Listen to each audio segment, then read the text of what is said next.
একটু বাড়তি প্রস্তুতি থাকে, বিয়ে শাদীর অনুষ্ঠানে যান আপনার একটা বাড়তি প্রস্তুতি থাকে, কোন একটা রাজনৈতিক আপনার মিটিং এ যান আপনার একটা বাড়তি প্রস্তুতি থাকে, কোন একটা জলসায় যান আপনার একটা বাড়তি প্রস্তুতি থাকে।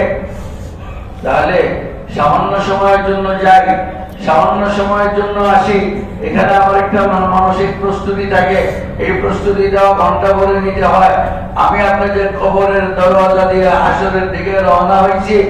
এক এক বছর 50, এক এক দিবস 50,000 বছরের সমান এত লম্বা সফর পার হচ্ছে, আমার কোনো মানসিক প্রস্তুতি নাই। কি করে হয়? কি করে হয়? এই জন্য আমার ভাইয়েরা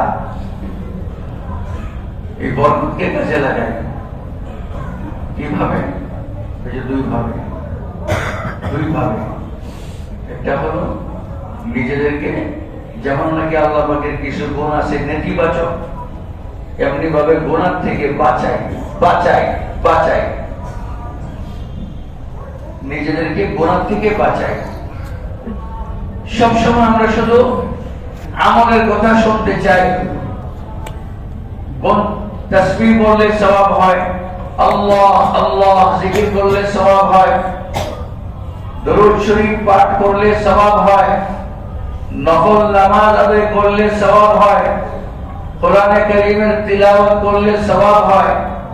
এই সমস্ত নওয়াফিল নফল আমলগুলি করলে সওয়াব হয়, না করলে গুনাহ। সঙ্গে সঙ্গে মিথ্যা করলে গুনাহ হয় কি হয় না? চোখের গুনাহ করলে, বেগানার দিকে তাকাইলে গুনাহ হয় কি হয় না? গীবত করলে গুনাহ হয় কি হয় না?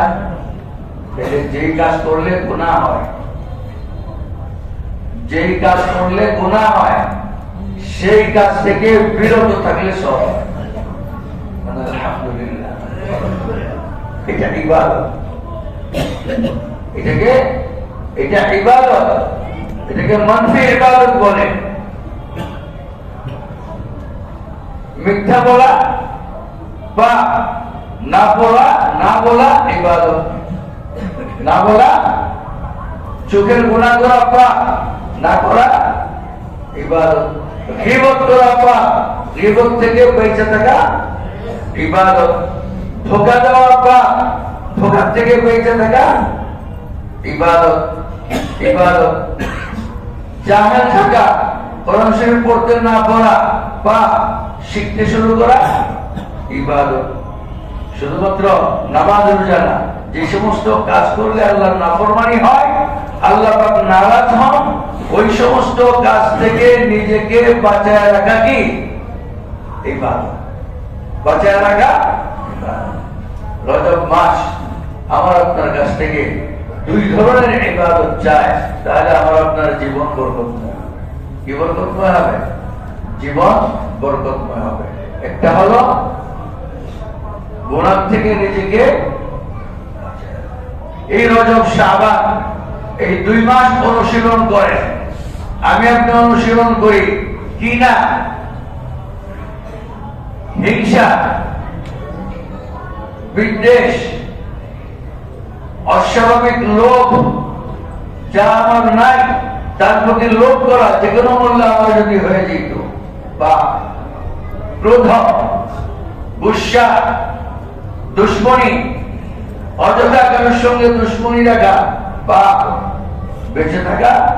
এবার এই জন্য আমরা চলেন এই সপ্তাহে এই জুমার আলোচনার মধ্যে এই জিনিসটা আমরা নিজেদের মধ্যে প্র্যাকটিক্যালি বাস্তবায়নের চেষ্টা করি, যে এখন আমরা একটা প্র্যাকটিস করব, সেটা হলো বেঁচে থাকা ইবাদত। কিসের ইবাদত? বেঁচে থাকা ইবাদত। সমাজ থেকে যদি খালি গীবতকে কি করা যায়, বিদায় করা যায়, গীবত যেটা আমার আপনার ইচ্ছা, আমার আপনার জুবান, গীবতকে যদি আমরা আপনার সমাজ থেকে, সামাজিক জীবন থেকে আমরা বিদায় করে দিতে পারি, তাহলে সমাজ অর্ধেক সংশোধন হয়। লোভ, লালসা, বিদায় করে দিতে পারি তো সমাজ আরো কি হয়ে যাবে, সুন্দর হয়ে যাবে। আমি ভালো হয়ে যাবো, আমার সমাজ ভালো হয়ে যাবে। লোভ লালসা নাই, গিবত নাই, গিবত হবে না, দুশ্মনী হবে না, পরস্পরের প্রতি কি হবে না, দুশ্মনী হবে না। আল্লাহর নবী বলছেন কারো যদি কোনো জিকির করতে হয় তাহলে তার মধ্যে যে গুণটা আছে সেটা জিকির করো। বুঝে গেলা?